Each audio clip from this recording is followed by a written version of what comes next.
call myself the baby cinephile because I love movies, but there's tons of classic films that I've never ever seen. But for years and years and years, when people would ask me, "You've seen Beetlejuice though?"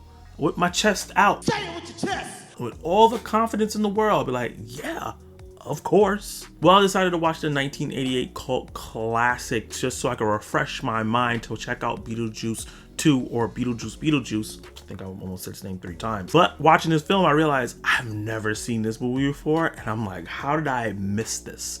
Because I had such a great time with this charming film. This movie is vibes first and story second. Tim Burton's world that he built here and crafted has so much imagination and sincerity to it. There's a lot of gothic horror comedy aspects to it that I really love, but a lot of sincerity in there. There's a lot of heart that I really like within all the characters and everything he's trying to do with all the messaging. And I love how the movie jumps right into the thick of things. Some movies take a really long time to get to the point, and this movie, like maybe in the first 10 minutes, kills off our main characters, which is Geena Davis and Alec Baldwin, who played the Maitlands, which I absolutely loved. Within those 10 minutes before they died, I was super invested in a story, and I didn't expect to be. I was expecting a more kooky and crazy and off-the-wall comedy from the start. That's how I remember Beetlejuice, even though I thought, I never actually saw it. I thought I saw it, but we got a like solemn film, a tragic film in the beginning, in those first couple minutes, about a couple who's very lovable dealing with the fact that they're in limbo. And I really enjoyed that. It gets you invested in these characters because a lot of the journey is through their eyes and them trying to figure out what's going on. How did they get to even heaven and hell? Are they stuck in this limbo? Figure out the rules of the dead and being a ghost. All that stuff was really cool. I love all the lore building. And after some portal hopping and some sandworms in a weird dimension that's never explained, the real fun of the movie comes in when the Deetzes move in after years and years of the Maitlands being dead. And I really enjoy the juxtaposition these characters played with the Maitlands, because the Maitlands were these young, calm, but happy and passionate and childless family who was just trying to live in their dream home, while the Deetzes are these city people who are loud and chaotic and not as passionate about each other, and they're moving in trying to completely change their dream home. And that central conflict really got me engaged, with the Maitlands trying to scare off the Deetzes and the Deetzes being super unaffected by it and trying to just like, yo, we're trying to stay here, we're gonna change everything. And the reason why the central conflict gripped me almost from the beginning is because in the beginning of the movie, their very intrusive and nosy neighbor Jane came in and trying to sell their house and all those aspects that she was trying to do throughout the movie, but she brought up how the house should be for a bigger family, that they don't have a kid. And you can see that struck a chord with Barbara Maitland, and how maybe she does want to have a kid, but they're not there yet, or for whatever reason that was never really super explored.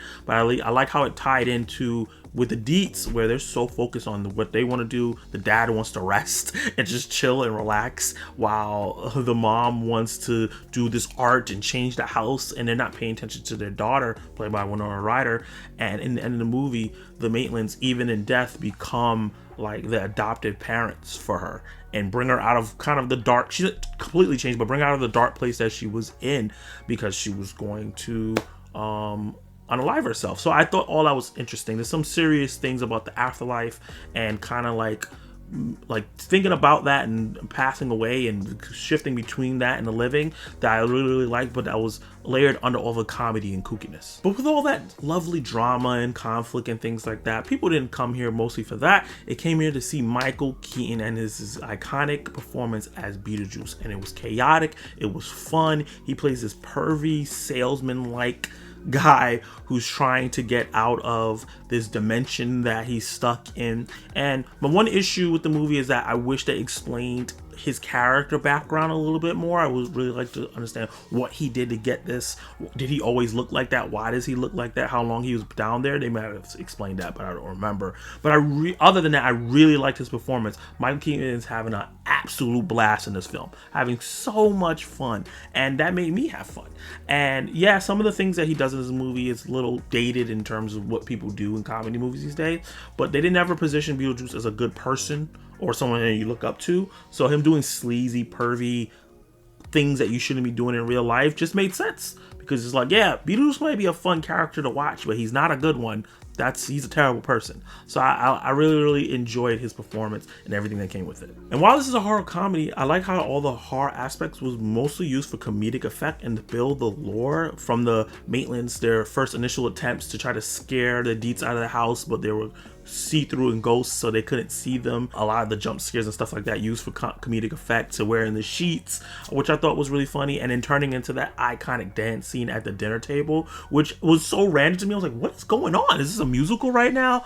But I really enjoyed it, and it was really fun, and it brought me back to the time because of that song and their performances in that scene. While, you know, not super serious, but it was great acting because they had to perform and show that they were in distress, but also sing at the same time and lip sing perfectly, so it looked like it was coming from their mouths. That was executed perfectly. Lydia Deetz was my favorite character in the film. I love her cynicism that she had, but she had this joy for life in terms of the weird, and I really like that juxtaposition of how she seems like this dark character. We do know that she was depressed and wanted to unalive herself, but she also enjoyed aspects of life that maybe she didn't get to express because her parents thought she was a weirdo. And I like how she was the glue between all the three different entities that's going here, the Deetz, the Maitlands, and Beetlejuice. And, you know, what she meant for each. You know, she's the daughter of them, and, you know, they're doing things and showing the chaotic lives for them. For the Maitlands, she becomes their adopted daughter and kind of build that relationship so they can try to find a way to cohabit with this family. And then Beetlejuice tries to use her as a way to get out and marry her, which is weird because she was like 12. But once again, Beetlejuice is always portrayed as a terrible person, so it worked in the context of the movie. I just really love Winona Ryder's performance. I think she did a great job as this character. I didn't even know she was in the movie. So as I missed one of her key performances in her career growing up. So this was really fun to watch her navigate all the aspects of the weird. And on a technical level, the movie is great. The camera work was really great. The practical effects were awesome. The few instances of VFX looked great and was like very unique to this world. The music is great. The set design is awesome. Everything was here built meticulously so that we can have a unique world that lets you just like suck right into it, so you get lost for a little while. There was a point in the movie where I was like, I don't want this movie to end. I kind of just want to sit here with these characters and watch them go around and do kooky adventures. So I really had a good time. This is like a real cool, like cozy film where you can just watch when you just don't feel that good and you just want to get lost in the world for a couple hours. I love that for this. While I don't think Beetlejuice is a horror comedy classic masterpiece kind of film, I do think it's a great movie that has a very unique tone that I don't feel like has been really replicated, and I think everyone should check out at least once because I think it has such great imagination and that it's also really fun. So I feel like you're gonna get a smile on your face even if you don't love it like how I do and a lot of people do. I think you'll get aspects out of it that you really like.